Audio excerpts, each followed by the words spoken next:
So at this moment, the City of Windsor waits for an answer on its legal request to clear the Ambassador Bridge, and the stakes are high. At least $300 million worth of goods that normally cross the border there every day are at risk. That's 1/4 of all goods shipped between Canada and the United States. Windsor Mayor Drew Dilkens is here again tonight. So, Mr. Mayor, it's shortly after 5 o'clock Eastern. Has the injunction application been seen yet by a judge?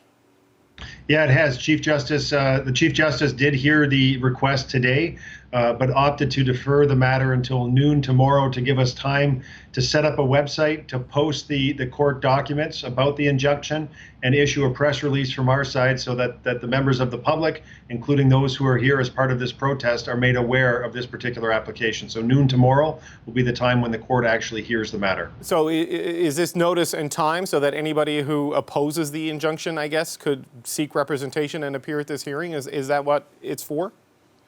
Yeah, I think it's just to make sure that those who would have a different opinion have the opportunity to present their case and have the court consider both sides of this particular request. But this injunctive relief was certainly being sought by the Automotive Parts Manufacturers Association, the Canadian Vehicle Manufacturers Association. We are interveners, our Chamber of Commerce, and there were so many others who wanted to join, we had to cut it off in order to get the affidavits in time.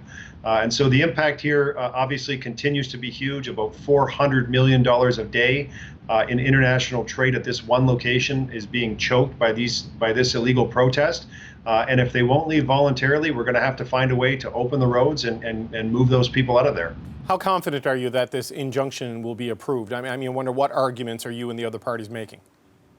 Well, I think they're highly based on economic arguments, frankly, but there are some other issues that need to be brought to the court's attention about behavior and threats of violence by some of the protesters. And so the court will have, I would suggest, a fulsome picture of what it's like on the ground and what the impact of this blockade is having to the city, to those organizations, and to our national economy.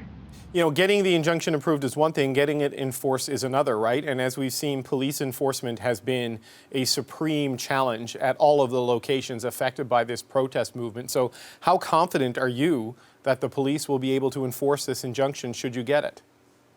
I'm fairly confident that police will be in a good position to help enforce the injunction should we be successful.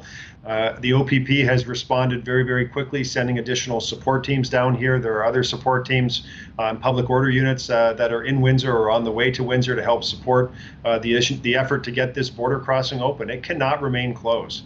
We've had enough pain, enough issue with respect to our economy and the pandemic, but what's happening here is choking off so many thousands of Canadian families' livelihoods as auto plants shut down, as farmers and greenhouse growers can't get their perishable goods to market. This is going to have a serious impact on the economy if action is not taken, and we're doing the best we can to show leadership and take all of the action that we can to move these people out. You say the OPP has responded with additional resources. We heard earlier from Marco Mendicino, the Public Safety Minister. The RCMP was sending extra officers to your area. I mean, what more do the federal and provincial governments need to do to get the bridge open, or are you satisfied with this level of support? Well, listen, the fact that they've responded so quickly to the request is very, very appreciated. We have a shared interest at all levels of government to get this border crossing open, and we are in frequent contact with senior members of all levels of government every hour, giving them the tenor of the ground and what's happening here, and telling them what we need, and the folks have been highly responsive to the request so far. You said this morning on a local radio station that some of the folks on the ground there, the folks being the protesters, you call them mentally unstable, who you believe were willing to die for whatever cause it is they're fighting for here. I wonder what prompted you to say that, and what are your concerns? Well, what prompted me to say it is they made the comments themselves, reading local media and statements from protesters who are here, who are so passionate about this particular cause that they're willing to die for it. And you can imagine from a policing perspective, police will certainly pay attention to those types of comments and adjust their own behavior accordingly. At the end of the day, we don't want anyone to die here. We want people to have their protests. We respect that. We live in a democracy. But at the end of the day, it is not right to lock down our international economy and to have these particular Canadians hurt and affect the lives of their friends and neighbors. It's just not right. And so something has to be done. We're doing all that we can to help move them out. The primary objective here would be to have them leave voluntarily, but failing that, other action will have to be taken so we can get this border crossing open. I wonder, sir, if I can get your reaction to this news about the schools in Windsor. We're hearing from the school board that all or most schools are going to be going online tomorrow because of, after talking to Windsor police, they anticipate the protesters may be increasing their presence in or around schools tomorrow. I mean, what is your reaction to that, and what do you make of the fact that protesters, and there's some threat of it here in Ottawa, could be targeting schools in the next? I mean, it is, when I talk about mentally unstable, it's that type of behavior where I say we're not dealing with rational actors. These are not, in some cases, folks who have their full mental faculties. They're making irrational decisions, and to go to a school to protest a vaccine mandate or a mask mandate, it is unheard of. And so, I get this is the first I've heard that schools won't open tomorrow. They'll only be online.